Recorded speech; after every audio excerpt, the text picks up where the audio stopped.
Je me présente, je suis Tanguy Gestin, je suis un des cofondateurs de chez Zalg. Alors Zalg, on est une entreprise basée à Vannes en Bretagne et notre objectif, c'est de participer à la démocratisation des algues dans notre alimentation. Donc on propose des produits, alors je qualifierais de travaillés, élaborés pour intégrer l'algue dans notre alimentation.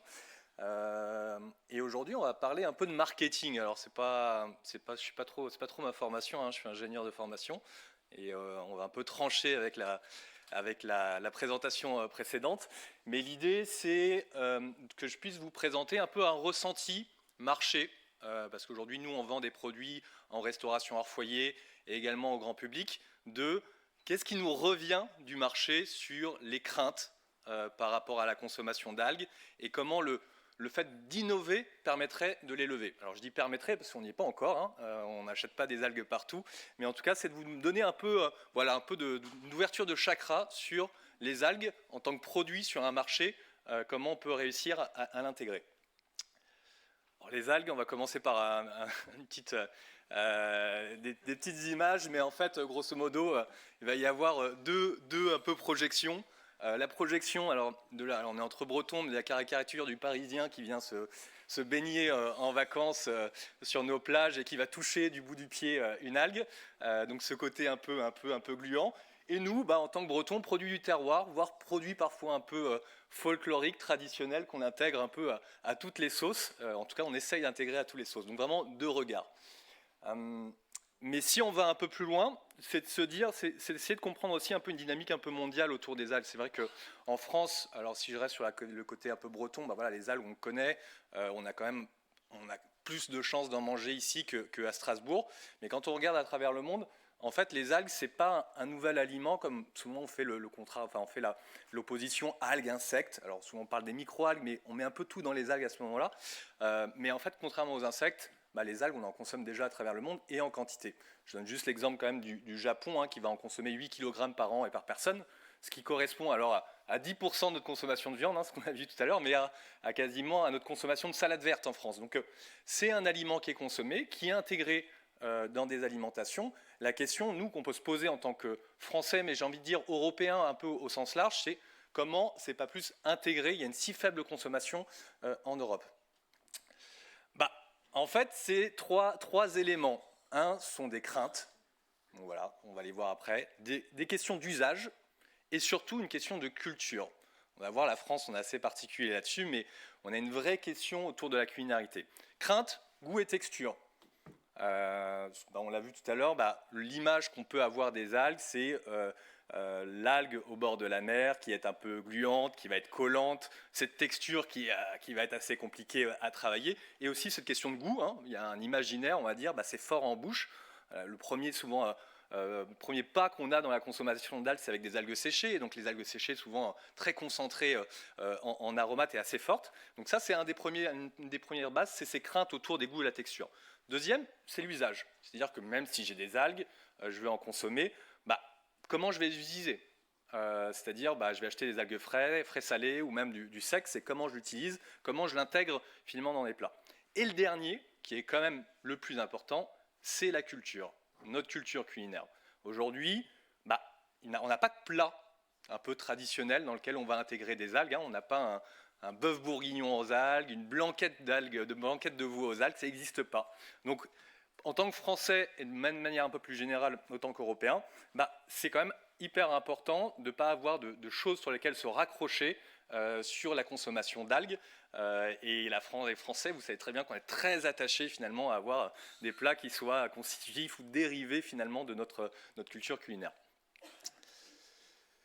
Les questionnements sur l'intégration de ces algues. En fait, ça c'était un peu le prérequis ce que vous donnez, mais en tant que, entre guillemets, vendeur d'algues, il y a toujours les mêmes questions qui reviennent. C'est-à-dire que vous allez proposer des algues à des gens, la première question c'est qu'est-ce que ça m'apporte ?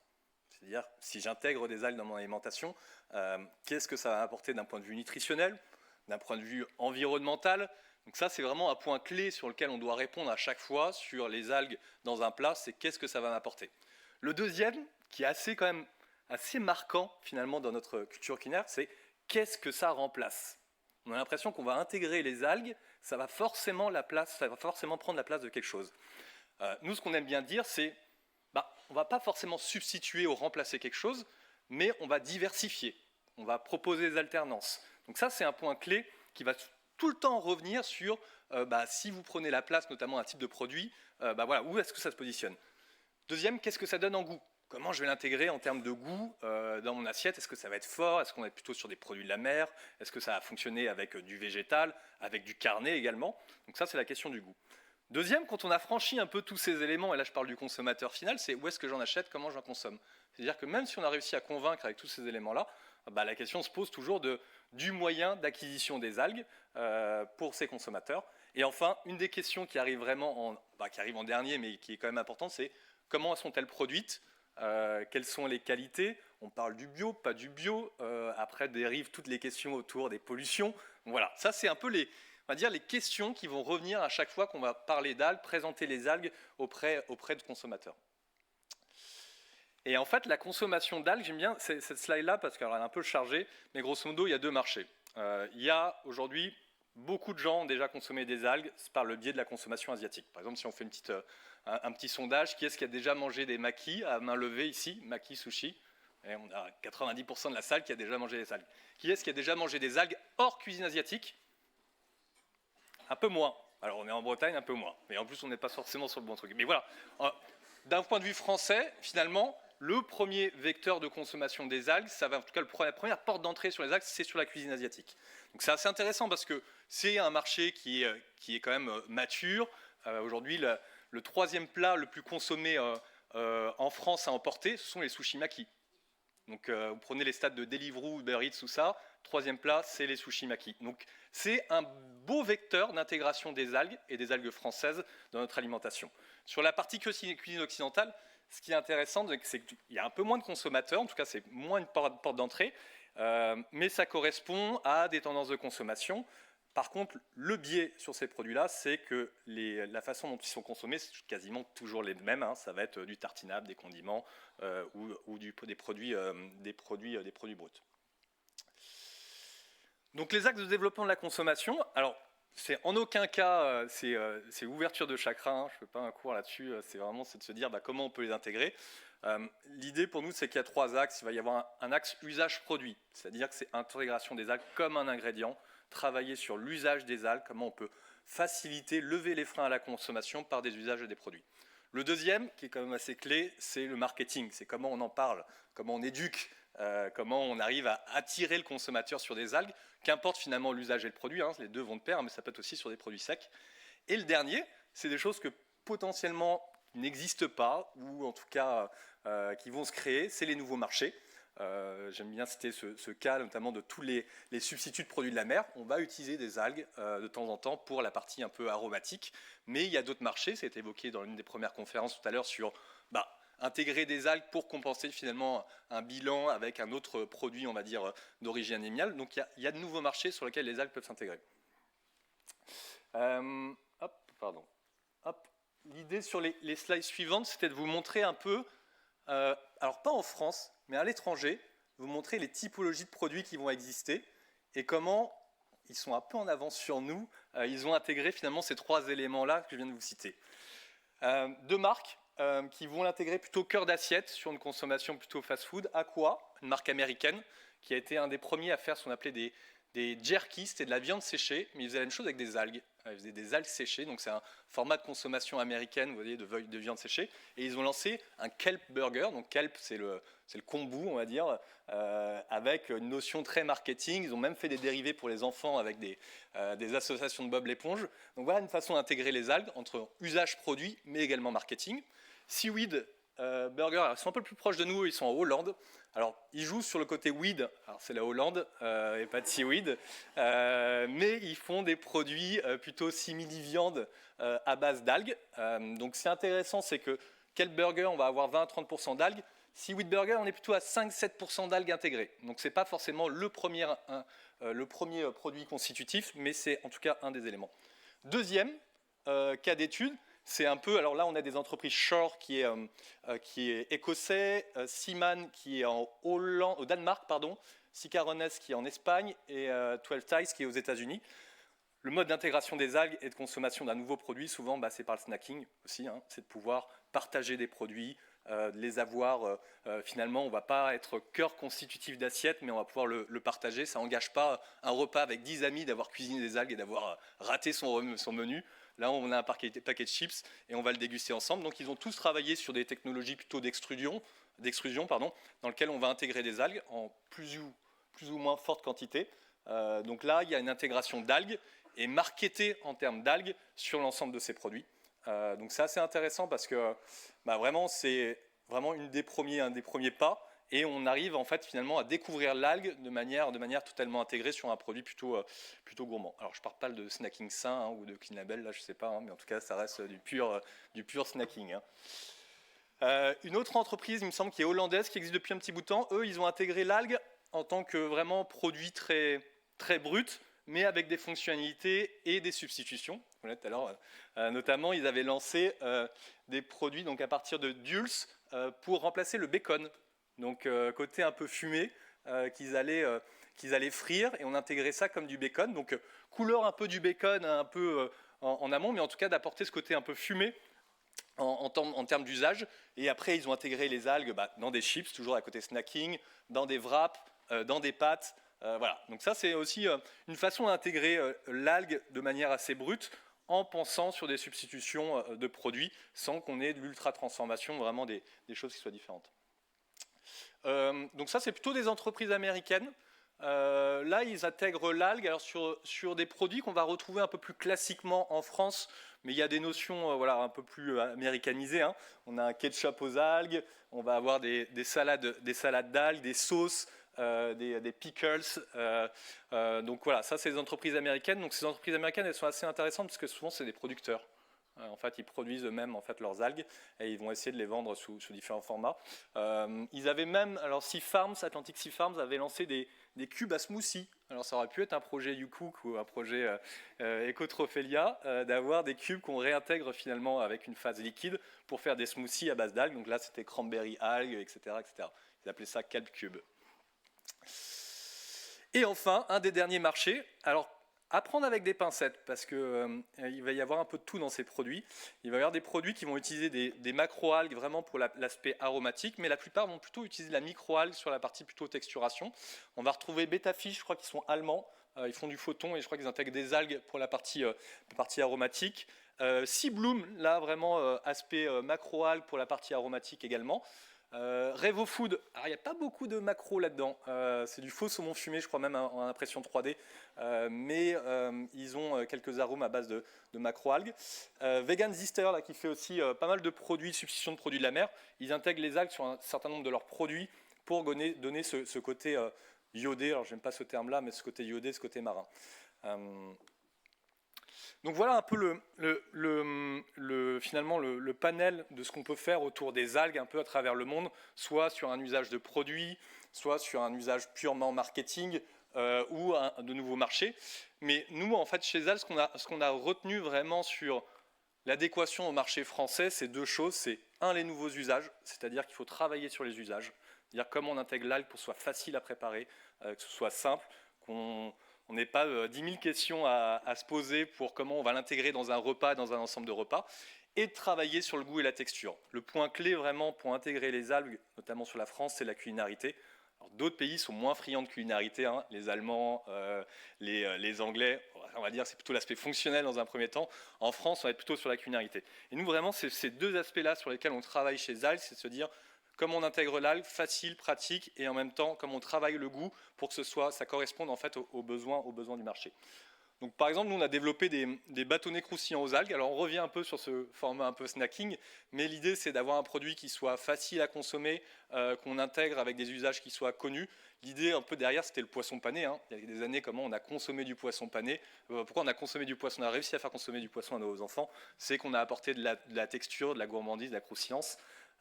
Et c'est de travailler avec des saveurs sur lesquelles on va avoir l'habitude d'avoir en tout cas des accroches en tant que Français sur des produits, donc les zestes de citron, l'oignon, le pesto, etc., etc. Donc en conclusion, alors c'est une conclusion purement personnel et rien à voir avec le côté marketing global et de se dire ce qu'on peut faire des algues. L'idée pour les algues dans notre alimentation, pour vraiment lever les freins à leur consommation, c'est l'innovation produit. C'est-à-dire que si on veut aller un peu plus vite sur la consommation des algues, il faut travailler sur de nouvelles saveurs, nouvelles textures, nouveaux usages. L'expansion sur de nouveaux marchés, parce qu'il y a plein de marchés qui avancent, produits de la mer, des substituts de produits de la mer, mais également l'intégration des algues avec d'autres produits, donc ça c'est intéressant. Les stratégies marketing, parce qu'aujourd'hui de lancer un produit, il y a quand même une grande notion marketing qu'il faut avoir derrière. Et enfin, on aurait pu l'inclure dans le marketing, mais aussi c'est de continuer à parler des algues, de faire des dégustations et de sensibiliser autour des algues. Merci.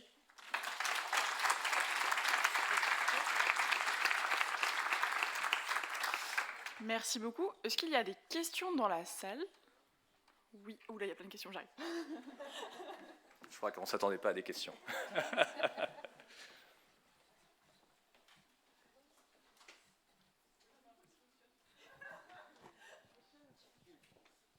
Autrement, on peut la poser si la voix porte.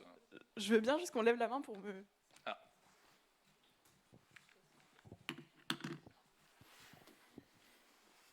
Bonjour, du coup. Bonjour. Luna Millet, je suis en CPT, donc en culture d'algues.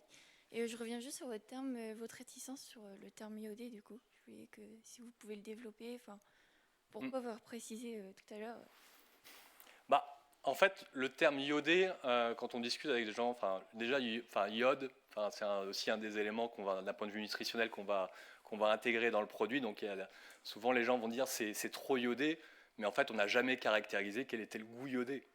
Là, on rentre dans une partie vraiment psychologique de dire c'est très iodé. La plupart du temps, quand on va dire que c'est des algues, les gens vont dire c'est très iodé. On fait les mêmes dégustations de certains produits à l'aveugle, sans dire forcément que c'est des algues, on n'aura pas ce terme qui revient. En fait, c'est purement de le côté de caractérisation du goût iodé. En fait, souvent c'est associé à la salinité, le fait que ce soit salé. Donc voilà, c'est pour ça que moi je suis assez réticent de parler toujours de côté iodé. D'accord, merci. Parce qu'en fait, on a déjà fait un buffet ici lors de l'UCO. Et justement, le premier critère qu'on disait, oui, c'était un goût iodé qu'on aimait bien mettre avec le goût des poissons. Ouais. Notamment par des chefs cuistots, on a eu cette remarque. Mais du coup, comment, d'après vous, on pourrait caractériser du coup ce goût iodé ? Alors, oh là là, on va faire appel à une thèse, peut-être ici, pour la caractérisation. Non. En fait, c'est vrai que ça dépend, donc on va travailler là. C'est vrai que nous, ce qu'on ressent, c'est que souvent, c'est associé vraiment à une salinité, ou en tout cas à une prégnance, finalement, mère dans le goût. Mais quand on travaille des algues, par exemple, on va les blanchir, on va les nettoyer, on va les dessaler, les intégrer comme un ingrédient. Ça va ressembler à des épinards ou à de l'oseille. On ne va pas forcément avoir ce goût qui va être très fort, qui est existant sur une algue qu'on va prendre au bord de la mer. Donc, c'est pour ça que je suis assez réticent à parler iodé, parce qu'aussi on clive par mal de consommateurs qui, le côté iodé est déjà un frein à la consommation avant de rentrer sur les algues. Ce qu'on a remarqué, nous, juste en 2 mots, c'est que les gens qui n'aimaient pas les produits de la mer, souvent étaient assez réticents aux algues. Donc produits de la mer, on associe le côté iodé et les algues également. Donc on essaye pour aller un peu plus loin de ne pas trop parler de goût iodé. D'accord, merci. Saveur marine, peut-être c'est mieux, je sais pas. D'accord. Je vous laisse tranquille, merci. De rien.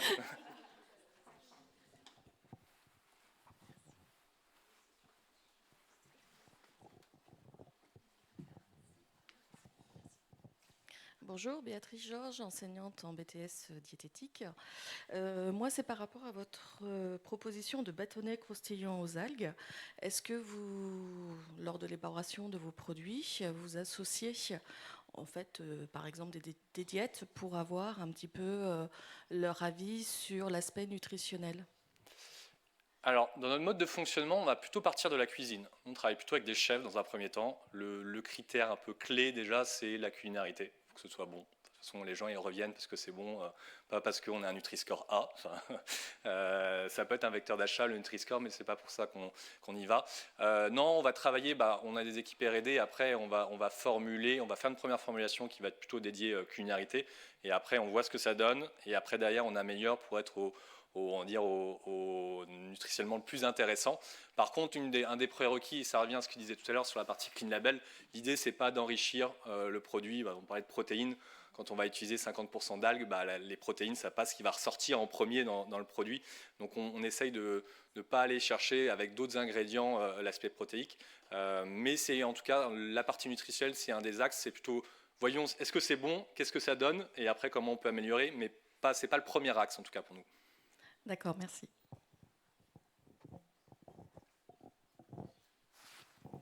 Je ne sais pas s'il y a d'autres questions. Ça a l'air d'être bon. Bon, merci beaucoup Tanguy Gestin du coup pour votre conférence. Merci.